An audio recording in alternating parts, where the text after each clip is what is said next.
Eu quero trazer hoje para você uma palavra, enquanto o som vai ser ajeitado aqui, em nome de Deus vivo também, na qual você saia daqui querendo viver realmente a missão de ser cristão. Onde você saia daqui refletindo sobre aquilo que você fez até aqui. Então já te digo de antemão, essa é uma palavra que você precisa ser maduro para receber. Essa é uma palavra que você tem que discernir aquilo que o Espírito está falando. Porque existe uma grande comissão. E essa grande comissão não era somente para os 11 que estavam com Jesus nesse momento, depois da sua ressurreição, antes de ser elevado aos céus. Ele deixa essa direção, dizendo: eu recebi toda a autoridade no céu. E agora eu passo para vocês e digo o seguinte: vão e façam discípulos. Batizem em nome do Pai, do Filho e do Espírito Santo, ensinando a obedecer o que eu ordenei. E eu estarei com vocês até o fim dos tempos. Então quer dizer, essa mensagem não era só para aqueles homens. Porque se ele diz: estarei com vocês até o fim dos tempos, ela serve para nós também. Então eu e você estamos inseridos na grande comissão. Nós também temos um papel nesse tempo. Tem algo que o Senhor requer de nós. Agora, já. E é preciso pensar profundamente sobre isso. Sobre o papel da igreja na sociedade. Sobre o nível de influência que temos exercido aonde estamos inseridos. Porque nós temos uma estrutura, que é um lugar que nos reunimos, que crescemos, que aprendemos, que somos instruídos. Mas existe um campo missionário que nos aguarda. Esse campo missionário está bem ali na Ubra e na Católica. Esse campo missionário está lá no teu local de trabalho. E você precisa entender que Jesus te chama para essa missão. Isso não é coisa de pastor. É para todos. Não tem alguns escolhidos ou privilegiados que podem fazer isso, não. É para todos. A grande comissão é para todos. O ID é para todos. Vão e façam discípulos, é para todos.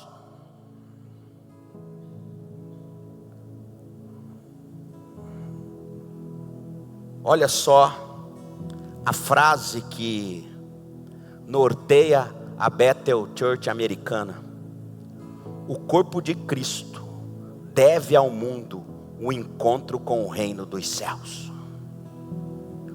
O corpo de Cristo, a igreja, deve ao mundo um encontro com o reino dos céus. Nós temos um papel: fazer com que pessoas se encontrem com Jesus. Nós precisamos apresentar Jesus para esse mundo que jaz no maligno. Nós temos que apresentar o Salvador. Nós temos que declarar o Salvador. Sabe por quê? A gente foi ao Rio Grande do Sul. E ao entregarmos, alguém da nossa equipe de tentar entregar a Bíblia para uma criança, ela falou assim: eu não quero Bíblia, porque eu sou do terreiro.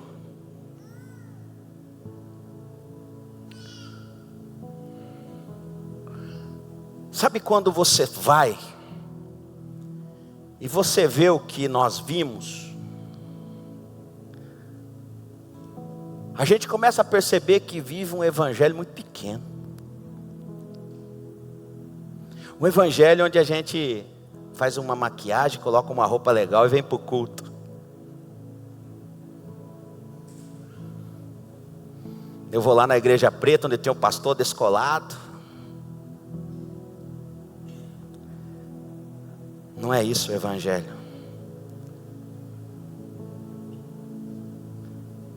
Quando você vê que as pessoas perderam tudo. E não é só sobre perder coisas. É sobre perder a dignidade. É sobre perder suas memórias. É sobre não ter mais nenhum documento. É sobre não ter mais nenhuma foto sobre a sua história. É sobre estar na casa de um e de outro e sem saber se vai conseguir voltar para sua casa, porque a mídia não mostra, mas muitas casas ainda estão debaixo da água.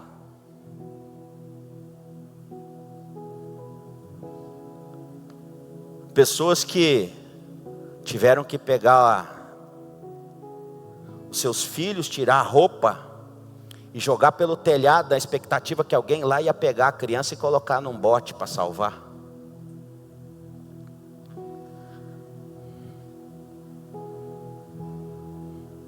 Pessoas de classe A e B, porque a tragédia não escolhe classe, foram para debaixo da ponte, estavam lá matando porco e cozinhando lá mesmo, porque não tinha outra opção, e comendo lá. A água estava tão contaminada que os cavalos começaram a água aqui dos cavalos e começou a se decompor.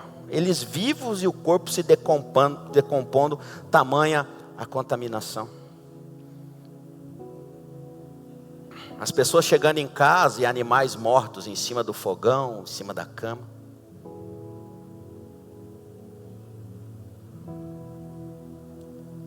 Quando chegamos lá, eu peguei uma virose, possivelmente fui contaminado por alguma coisa, passei muito mal. Passei uma noite de rei no trono. Fiquei muito ruim. E quando eu saí para a rua, que eu encontrei nessa equipe, até falei para o Wilson. Falei, Wilson, o meu estado aqui é tão pequeno diante do sofrimento desse povo, que eu tenho até vergonha de falar que eu estou sentindo mal.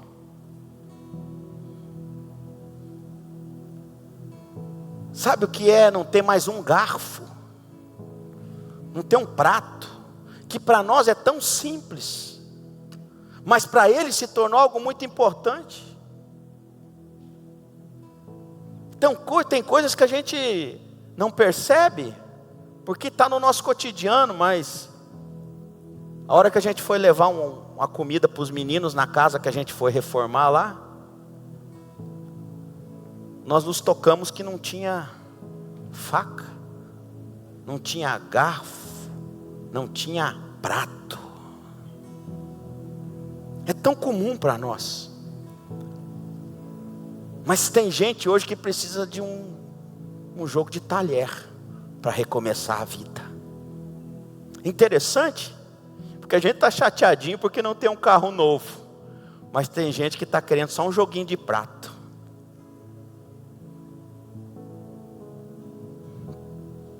Ou quem sabe tem uma roupa para vestir, porque as roupas foram embora. Você anda nas ruas da grande Porto Alegre e está um monturo de roupa. Quilos e quilos. Acredite-se que vão 2 anos para se limpar todas as ruas. É caótico aquilo que você vê.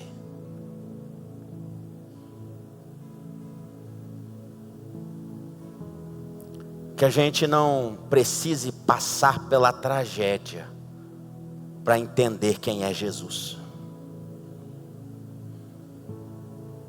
Que não precisemos passar por uma dor tão profunda para entender quem é Jesus.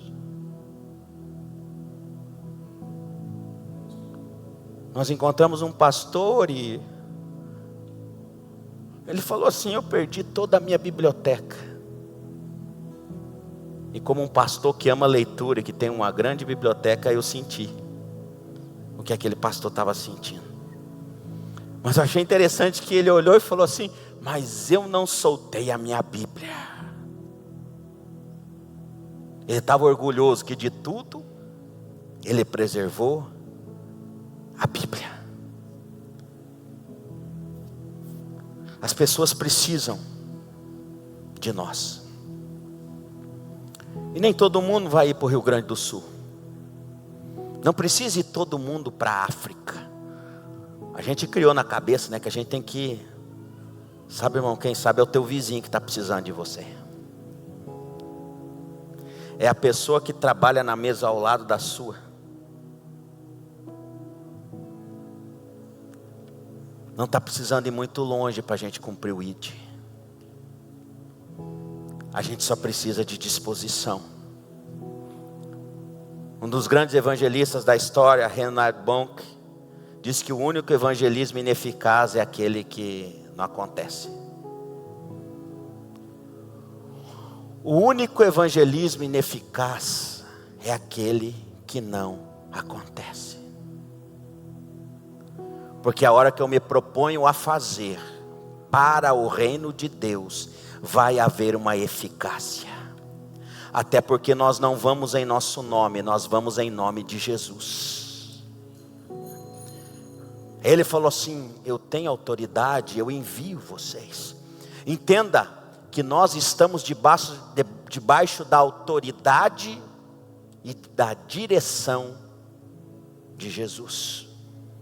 É tempo de caminhar, é tempo de movimentar. Cristão parado enferruja. Tem muito crente que está enferrujadinho, porque está parado. Você parou. Você criou uma liturgia para a sua vida, você vem aqui. Mas aqui são 2 horinhas, no máximo. E quantas horas é lá fora?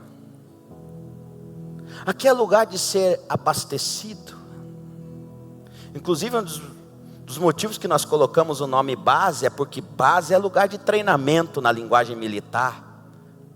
Base é lugar de envio, de capacitação. Então aqui a gente adora, a gente celebra, a gente canta, a gente chora, a gente recebe a palavra. Mas quando eu saio daqui, eu saio como um missionário enviado para cumprir uma missão. E se eu ficar parado, eu enferrujo. Perdoados e livres pela cruz de Cristo, podemos ser anunciadores das boas novas do Evangelho. Silke Pompeu. Perdoados e livres pela cruz, nós podemos ser anunciadores, proclamadores, atalaias do reino de Deus. E é tempo de nos posicionarmos nesse sentido,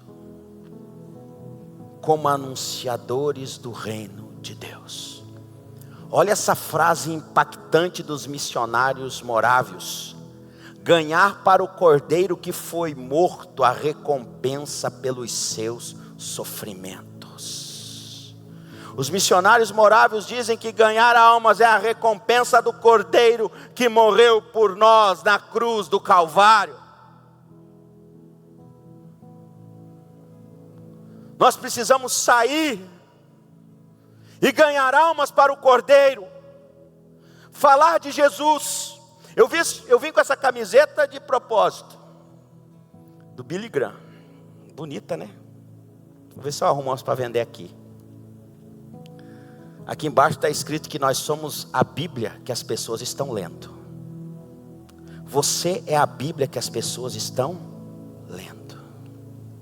Não é muito sobre o que você fala, não.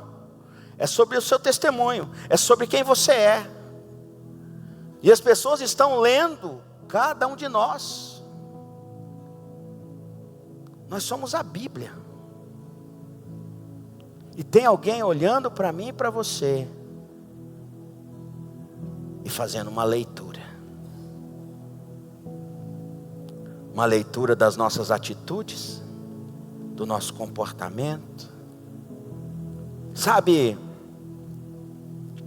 nós não podemos ficar na igreja 10, 15 anos e querendo toda hora ser cuidado. Tem horas que eu tenho que me propor a cuidar dos outros. Eu não posso estar 10 anos num lugar, o pastor vem cá e vai conversar, é a mesma história. A gente precisa entrar num novo nível de maturidade para começar a vencer as nossas batalhas interiores. No mês de agosto eu vou trazer uma série, em agosto. Alma próspera versus espírito de pobreza. Eu vou trazer essa série no mês de agosto. Nós precisamos aprender a ter uma alma próspera, e não tem nada a ver com dinheiro isso. E vencer alguns espíritos que nos prendem, que nos fazem sempre estar ali, na mesma situação, na mesma tecla, no mesmo assunto. Não há uma evolução, não há um crescimento, não há avanço. Há uma procrastinação terrível das coisas espirituais. Está na hora de nos propormos a vivermos o maior propósito, que é o propósito de Deus em nossas vidas. O ID está relacionado ao nosso propósito de vida. Vão! É engraçado que Jesus falando, vão no monte orar, porque a gente é muito religioso, então a gente vai no monte, e a gente ora no monte, porque eu sou religioso. A minha edificação, irmão, está na hora de edificar os outros. Está na hora de sairmos dos montes, está na hora de sairmos dos templos e irmos para as ruas.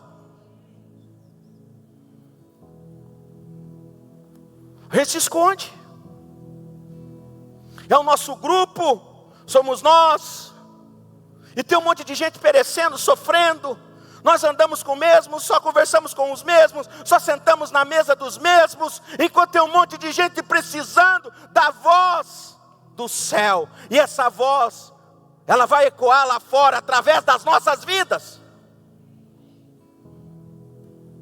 Quando nós entendemos que o ID é sobre ir, movimentar, devemos ir e pregar o Cristo ressurreto. Devemos anunciar Jesus que mudou a nossa vida. Sabe, irmão, para de ficar preso no seu problema e comece a falar de Jesus. Mas eu estou doente, está doente, fale de Jesus. Mas eu estou sem dinheiro, e quem disse que precisa de dinheiro para falar de Jesus?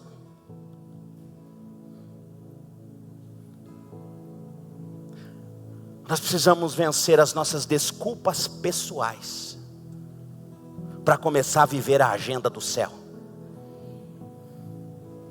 As nossas desculpas pessoais, elas enganam a nós mesmos. Você se enganou que você não tem tempo. Essa semana, eu li 2 livros. Fazia tempo que eu não fazia isso, porque eu estava falando que eu estava sem tempo. Mas essa semana eu me propus, e eu li 2 livros. E quando eu terminei ontem à noite de ler, eu falei assim, olha como dá para fazer. A gente não tem vontade de fazer, a gente não tem disposição de fazer, mas que dá.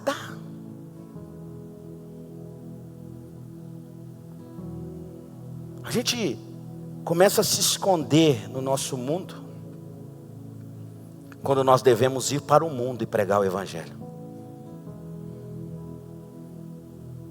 Nós devemos ir lá e fazer, pregar. Problema você vai ter sempre, viu? Só há uma maneira de ser livre de problemas: quando você estiver no céu com Jesus. Enquanto você estiver por aqui, vai ter problema. No mundo tereis aflições. Jesus já deu toque em nós. Olha o que disse Billy Graham: a Bíblia não manda que os pecadores procurem a igreja, mas ordena que a igreja saia em busca dos pecadores. E a gente é assim aí, vai lá no culto, hein? Vai lá no nosso culto. Não, vem cá, vamos conversar legal. Uma pessoa que não tem hábito de vir na igreja, nunca veio. Você acha que se você não acompanhar, que se você não mandar uma mensagem, se você não se propor a passar e buscar ela, na hora, antes do culto, dá uma ligadinha, né? Nem mensagem, você acha que se você não fizer um empenho maior, ela vai vir? Ela não quer vir. Eu e você precisamos provocar isso na vida das pessoas. Ela não vai vir, a não ser que ela esteja passando por uma situação muito difícil, aí vem pela dor.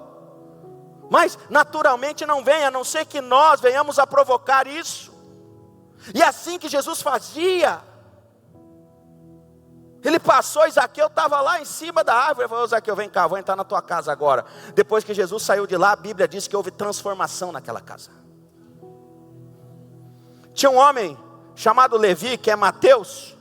Mateus o publicano, cobrador de impostos. Jesus passou por ele e falou: vem, me siga. Você vai olhar para Jesus, você não vê Jesus parado. Jesus está andando, Jesus está no barco. Jesus foi lá em Naim para ressuscitar o filho daquela viúva.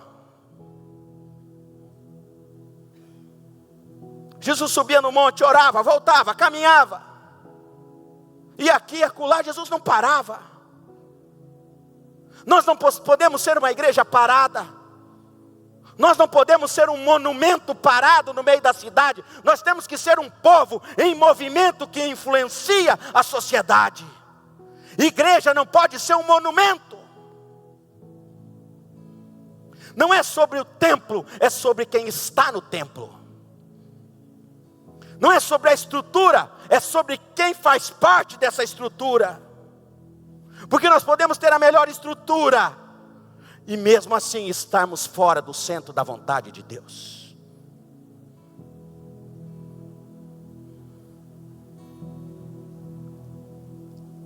E eu tenho certeza que todo aquele que vai, enquanto ele não vem, está no centro da vontade dele. Está fazendo o que ele nos pede.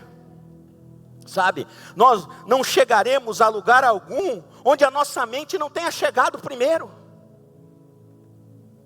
Eu não vou chegar em lugar algum que a minha mente não tenha chegado primeiro, que eu não tenha visualizado, que eu não tenha colocado o meu coração. Aquilo que ganha a sua atenção, ganha o seu coração. Aquilo que toma o seu tempo é o que ganhou o seu coração. Naquilo que você está mais envolvido, é aquilo que ganhou o seu coração. Aonde temos dedicado o nosso tempo, aonde temos dedicado a nossa vida, onde está o teu tesouro, aí está o teu coração.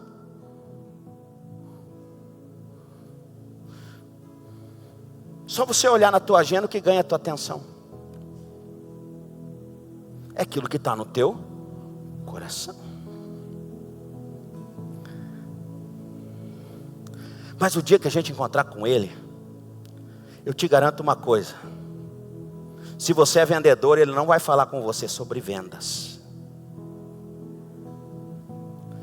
Você é um profissional liberal, você é um médico, um dentista, Ele não vai falar sobre os seus pacientes.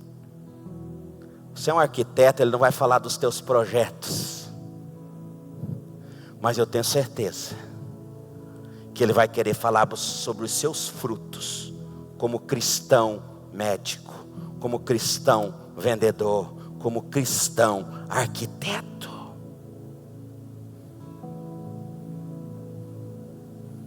Porque nós simplesmente não olhamos para alguém como um cliente na vida profissional.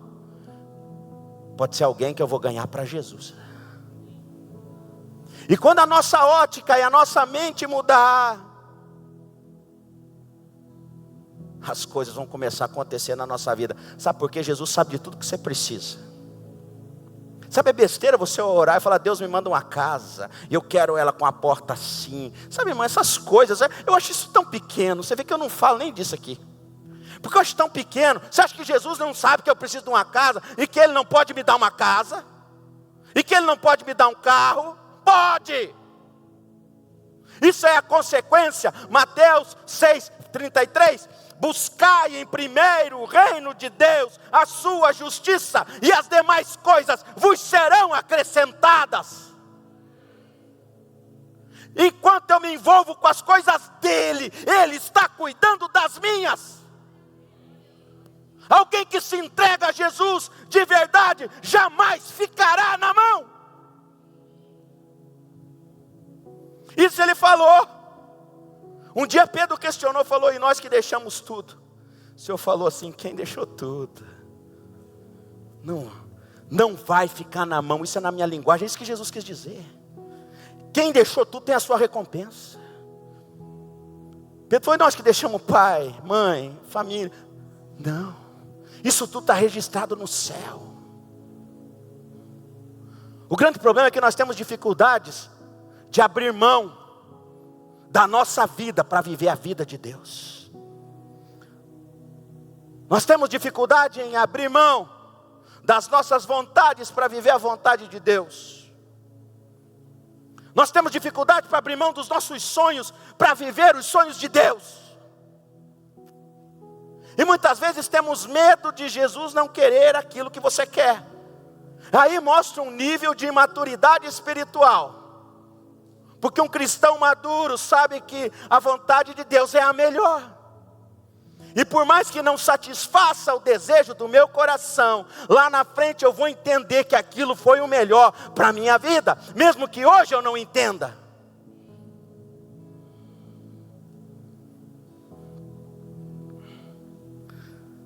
Martin Luther King Jr. disse que quem não tem uma causa para morrer, não tem motivos para viver. A minha vida tem que ter uma causa.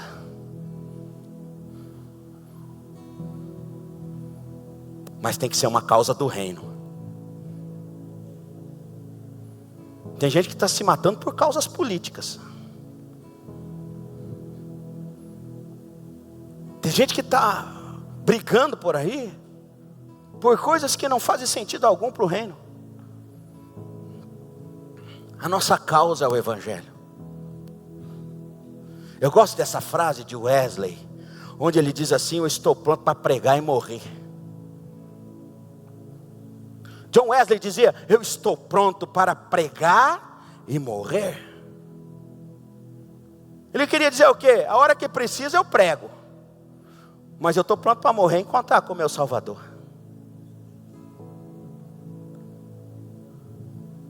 Sabe, o mundo está deficitário. Foi feita uma pesquisa nos Estados Unidos, estou me lembrando disso agora. A gente foi na formatura do IC College aí, até o Lucas Anthony está aqui, né? Lucas se formou, o Mateus está voltando nos próximos dias. Mas o pastor Carlito trouxe uma pesquisa. E dos entrevistados, quase 50% achava que Joana d'Arc era esposa de Noé. O que tinha mais lá, irmão?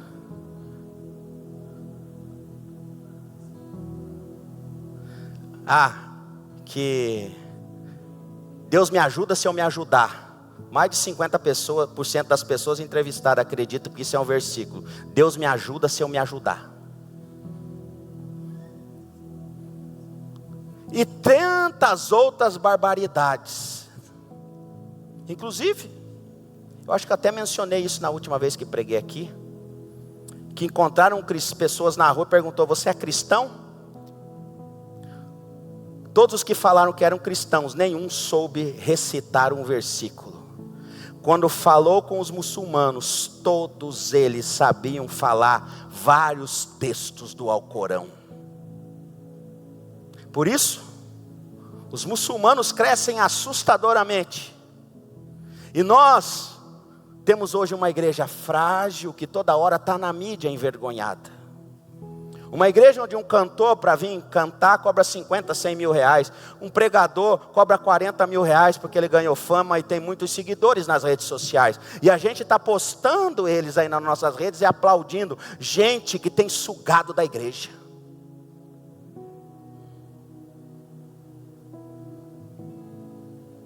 Gente que está estrangulando a noiva.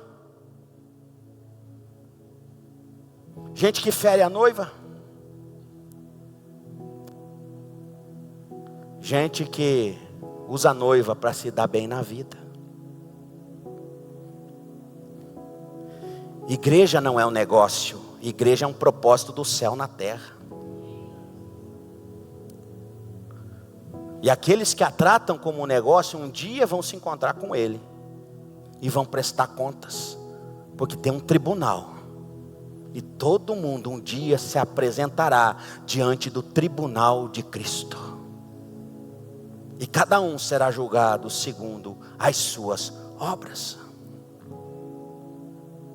Mas nós que aqui estamos, temos o papel de espantar do nosso meio esses lobos devoradores.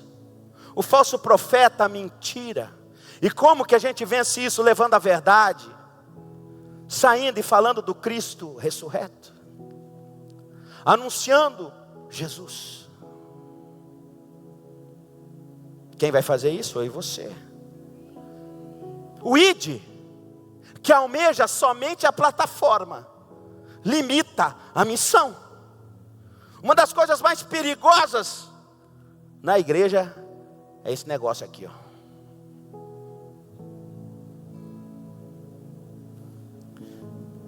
Tem gente que se mata por causa de um microfone. O ID de plataforma, ele é limitado. Mas eu fui chamado para pregar. Começa pregando lá na rua. Tenho minha casa, minha base aqui toda semana. Pega lá o devocional e vai ministrar aquilo que está no devocional. Sabe? A gente vai criando uma vaidade de ter muitos seguidores, de ter a minha foto numa arte. E a gente vai saindo da essência do Evangelho. E Jesus era muito simples, um homem simples. Eu digo a vocês que se Jesus estivesse por aqui hoje em dia, a gente talvez nem ia dar nem bola para ele. Pode vir alguma coisa boa de Nazaré, mas esse aí é o Jesus desse jeito, dessa família. Jesus era um homem comum.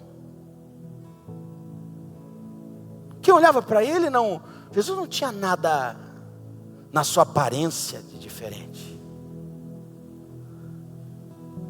Mas quando ele ensinava, coisas extraordinárias aconteciam. Quando ele manifestava o seu poder e a sua autoridade, coisas lindas aconteciam.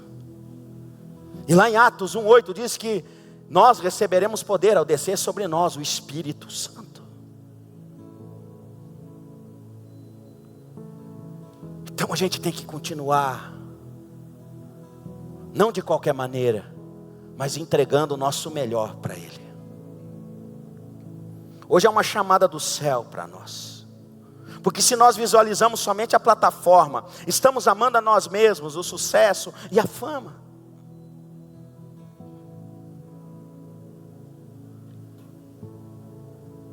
Tem que parar do eu faço, eu sou. Sabe, irmão, eu não, é Jesus. É os sonhos de Deus, é os projetos de Deus. Não é eu. Nós somos provocados a buscar o sucesso. Nós somos provocados a buscar fama, esse mundo midiático. O tempo do streaming, das mídias sociais tem nos provocado a buscar isso. E nós somos avaliados pelo número de seguidores que temos. Quando na verdade, nós precisamos da simplicidade que Jesus tinha. Da pureza. Hoje, é difícil encontrar pureza nas pessoas. Por isso, nós precisamos do primeiro amor. Eu quero voltar, primeiro amor, ao primeiro amor. Eu quero voltar. Eu quero voltar ao início. Sabe, a gente precisa voltar. Porque a gente vai ficando durão. A gente fica duro. Hoje, o que tem de crente endurecido não é brincadeira. Gente cheia de dons, cheia de talentos, mas está duro, está frio. Gente que não valoriza a cruz, não valoriza o dom que Jesus entregou.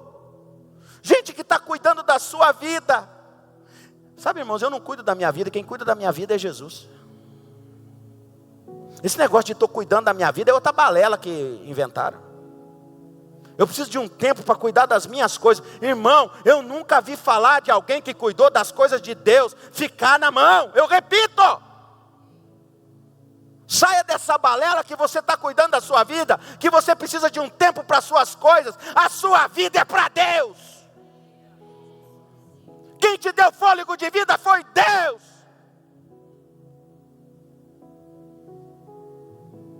Faz o seguinte, pega um tempo do seu trabalho e para de receber salário.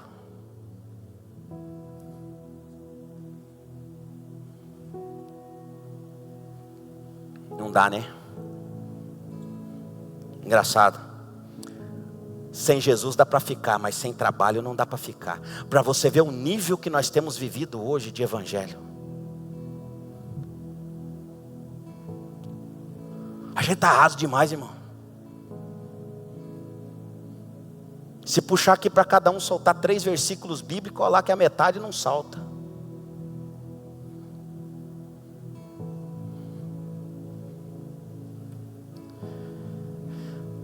Nós não precisamos de fama, nós precisamos do secreto. A gente está precisando do secreto, está precisando de fama não.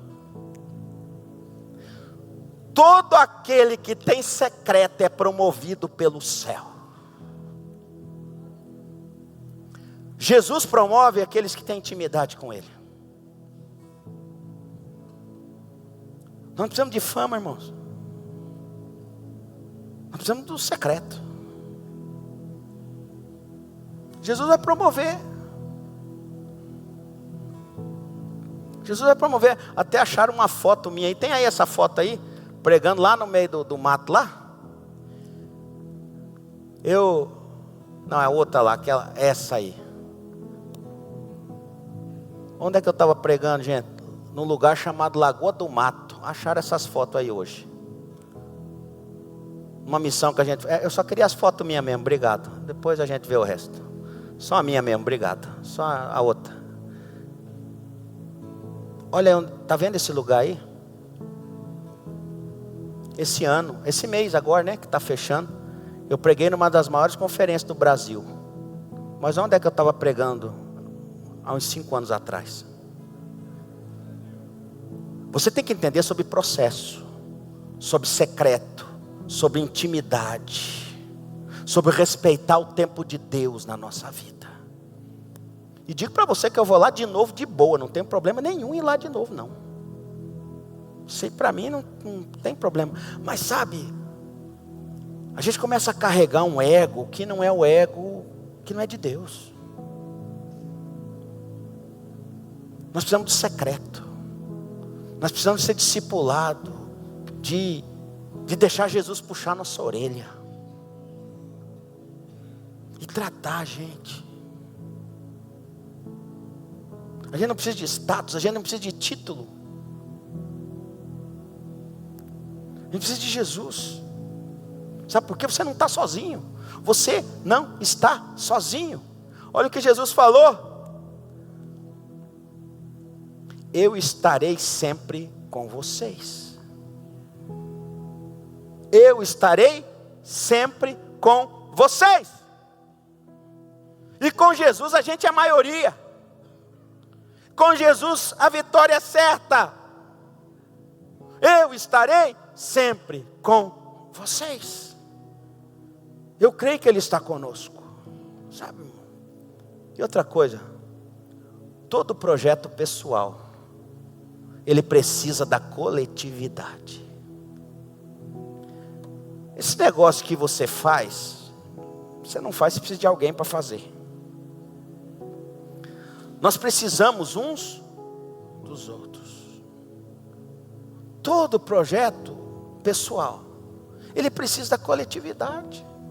Aqui na igreja mesmo a gente tem ministérios que ainda não foram ativados, porque não tem pessoa para colocar na liderança. Ué pastor, mas essa igreja não tem 1000 pessoas? Sim, mas uma coisa é ter um monte de gente, outra coisa é ter gente para liderar. É ter gente que está disposta a liderar, a ter tempo para liderar, se dedicar, se envolver. Não é todo mundo que quer. Nós temos o Zé Augusto lá de Goiânia. O Zé trabalha fazendo faculdade de contabilidade. Começou 1 ano e meio atrás a fazer o curso de teologia, está terminando já. O caso do Wilson aí, mesma coisa. Fazia faculdade de agronomia, com um monte de coisa. Agora com um monte de genro. E ainda também está terminando o curso de teologia. É gente que quer. Agora tem gente que arruma desculpa. Tem gente que vai contar historinha. Irmão, para de contar historinha. Para de desculpinha. E começa a viver o evangelho de verdade. A gente precisa caminhar diferente. Todo projeto pessoal precisa da coletividade. Teve uma coisa que me espantou. Eu fiz os vídeos lá em Porto Alegre, lá no Rio Grande do Sul, pedindo ajuda para a gente arrumar a casa lá. A gente comprou piso, parte elétrica para arrumar uma casa. Porque não tem como ajeitar todo mundo, a gente decidiu ajudar uma família. Você manda nos grupos da igreja, é ignorado. Eu mandei em grupos, por exemplo, do futebol do Jotinha, do time do Jotinha. As pessoas interagindo.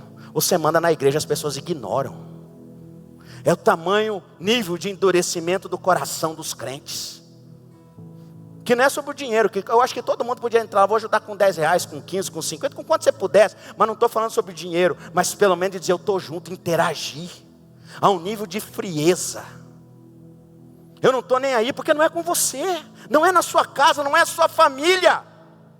E uma coisa que Jesus ensinou é compaixão. E compaixão é sentir a dor do outro. E nós somos frios. A gente fala muito da multiplicação de pães e peixes, mas existe um contexto anterior da multiplicação de pães e peixes.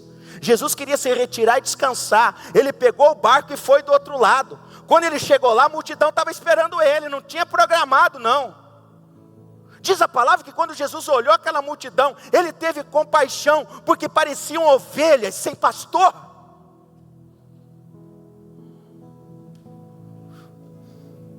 Porque está bom para mim, porque eu estou em casa.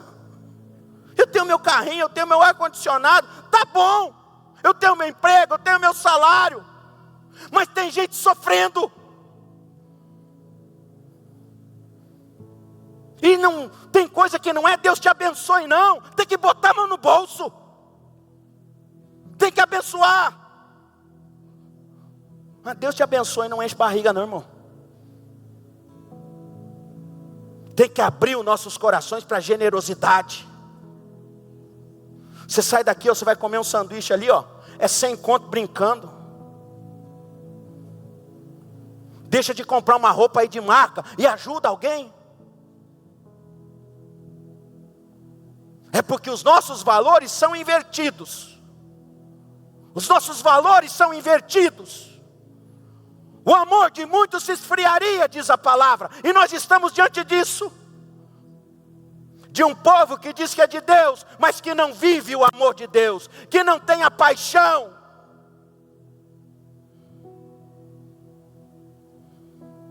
Nós estamos cuidando da nossa vida. E lá no final, você vai entender que o melhor é cuidar das coisas que Deus quer para a nossa vida. Sabe por quê? Deus não procura os poderosos, mas os dispostos, disse Ed Becker. Não é gente poderosa, gente que tem condição, sabe? Não, porque é os ricos que tem que ajudar. Não, irmão, não está escrito que é rico que tem que ajudar. É eu e você. É nós. É nós. É nós.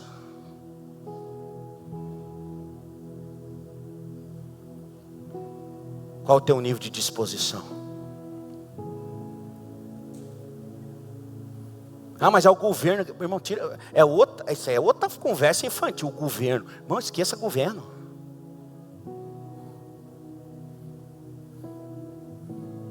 A pessoa não sabe nem o que vai fazer da vida. Você quer mandar ela ir numa triagem do governo, ela está com fome agora, tem criança com fome agora, tem criança que precisa de leite agora, que precisa de fralda agora,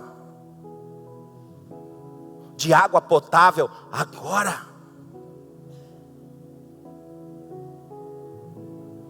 Salmo 41, 1 a 3 diz o seguinte: Como é feliz aquele que se interessa pelo pobre. O Senhor o livra em tempos de adversidade.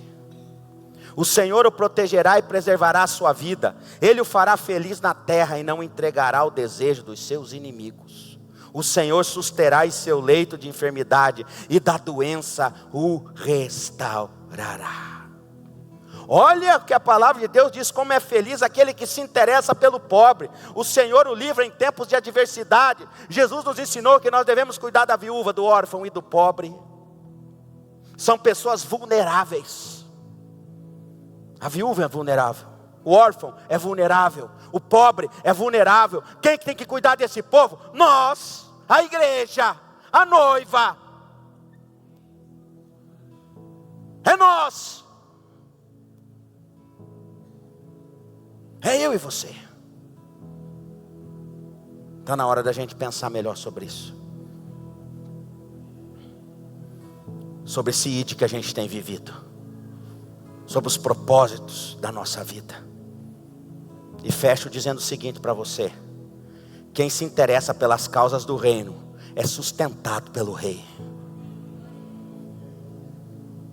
Quem se interessa pelas coisas dele é sustentado por ele. Quem se dedica pelas coisas dele é mantido por ele. Eu pedi para fazer um vídeo sobre varão. O irmão está gostando da mensagem. Para tirar aqui para nós, irmão, para mostrar o vídeo. O irmão está ligado na pregação, irmão. Meu staff hoje está uma benção. Eu quero que vocês assistam um vídeo onde a gente vai mostrar um pouquinho do que a igreja fez. Muito pouco, porque tem 3 minutos de vídeo. Mas algumas coisas que nós fizemos ao longo desses 6 anos como igreja.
Aquele lugar lá no Ceará onde nós oramos, hoje tem uma igreja lá. O pastor construiu a igreja. E tem uma igreja que a gente pintou. É essa aí, ó. A Aina foi pintora nesse dia. Ó, antes da igreja e depois. Olha aí. Aí agora é a igreja onde nós oramos e profetizamos. E aí o pastor foi. Aí ó, a igreja onde é hoje. Nós liberamos a palavra profética. E a Aina pintou a igreja lá. Vamos mostrar que a Aina pintou a igreja depois. Olha aí. Mas ainda não estava do jeito, ainda faltavam uns arremates ainda, mas já estava melhor.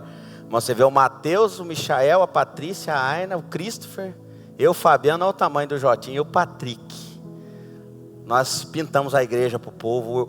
O pastor, né, tive um problema com o pastor, porque ele fez um corredor que ele pintou de vermelho, que ele queria dizer que era tipo um tapete vermelho, né? Para entrar, como é que eu dizia para o pastor que aquilo era brega demais? Falei, pastor, aí eu fui com jeitinho, quando ele chegou, nós já tinha pintado o chão todo. Falei, mas tirou o tapete? Falei, não, porque combina aqui e tal. Então, aí é o lugar que tem a igreja hoje. Gente, os venezuelanos, um dia eu estava aqui, a senhora veio aqui com 3 crianças pedir ajuda, eu olhei aquela situação. Nós fomos a primeira instituição, não foi o município que ajudou os venezuelanos, foi a igreja. Nós fomos, alugamos uma casa, mobiliamos essa casa, e por 9 meses nós mantivemos lá os venezuelanos. Depois, a prefeitura veio, fez contato tal, e aí começou arrumou aí uns apartamentos para eles, mas a gente cuidou deles lá, mantivemos eles lá durante 9 meses, 21 pessoas. O pastor Gilvan e o Júnior foram lá em São Miguel do Araguaia, nos ribeirinhos também foram tomados pela enchente, que o rio subiu. A gente levou material de limpeza, levou os colchões, né? E ajudou o pessoal lá. E tantas outras coisas. E o Vila Mix foi o sertanejo que teve. E foi ali que deu start, que impulsionou a nossa igreja. Interessante, nem era esse o propósito. A gente levou mais ou menos 5.000 copos d'água. A gente levou engove, um monte de coisa. E começou a cuidar dos bêbados. Os bêbados começaram a vir, ligar para a família, colocar eles nos Uber e tal. E no final, quando a gente viu, estava em toda a mídia, falando sobre a igreja. E isso gerou curiosidade em muita gente. Então, sem querer, acabou girando uma mídia para nós. Enfim, enquanto ele não vem, nós vamos. Entre outras coisas que fizemos, e agora recentemente, lá no Rio Grande do Sul, onde foi marcante para quem estava lá, né? Olha lá, a água não baixou em muitos lugares ainda. Isso aí está lá, ó, recente. Já são 50 dias e está chovendo mais. E o pessoal aí colocou um forro. Nunca tinham colocado forro numa casa e forramos uma casa, né? Colocamos o forro numa casa. Olha o Júnior aí. O Júnior mexe com tudo. O Júnior podia ser marido de aluguel. Ia ganhar dinheiro com isso aí, que ele mexe com tudo. E aí as memórias perdidas aí, ó. Fotos, tudo da família. Olha o estado da casa aí. Para lavar essa casa foi um trabalhão. É barro. Ó o Wilson. O Wilson puxou carrinho o dia inteiro. Nem viu o Júnior roncar à noite. Estava cansado. Dá para a gente não esquecer, Júnior. Olha as pessoas chorando quando você ia conversar com elas. Foi muito marcante. Tem um lugar que a água, os porcos ficaram ilhados. E a água não deixa os porcos voltar. Os porcos estão comendo uns aos outros vivos. É um cenário terrível, né? E essa casa que a gente está ajudando, nós compramos todo o piso da casa e toda a parte elétrica. Esse forro foi um outro pessoal que ajudou. A gente fez um investimento lá de R$8.500. Acho que foi isso, né? E a gente quer ver se termina lá de fazer algumas coisas. E vai colocar o piso, né? Já colocando, né? Depois a gente vai trazer a foto depois. E eu acho que para a gente terminar, a gente tinha que ajudar eles a pintar a casa também, para fazer o negócio completo, Vamos ver se a gente termina fazendo isso. E a sua oferta é muito importante para que a gente faça isso. Mas agora eu quero convidar você a ficar de pé para a gente orar. Vamos fazer diferente hoje. Nós vamos fazer diferente hoje. Coloca a chave Pix na tela, por favor. Eu vou deixar para fazer agora. Depois eu quero ter um momento de oração com você. Devolva o seu dízimo e a sua oferta. Traz a máquina aí, que depois eu quero terminar diferente. Traz. Segura aí, varão. Segura aí, varão. Se você for passar o cartão, a máquina de cartão está aqui dos dois lados. A chave Pix está aqui. Uma musiquinha mais de adoração. Eu quero que você já devolva. Depois eu quero orar. Eu quero que o Espírito Santo possa mover em nosso coração. E depois a gente não mexer com mais nada. Então vamos fazer isso agora. Mudar um pouco a liturgia. O número do Pix está aí. O QR Code está ali. E aqui tem a máquina e o envelope. Vamos devolver os nossos dízimos.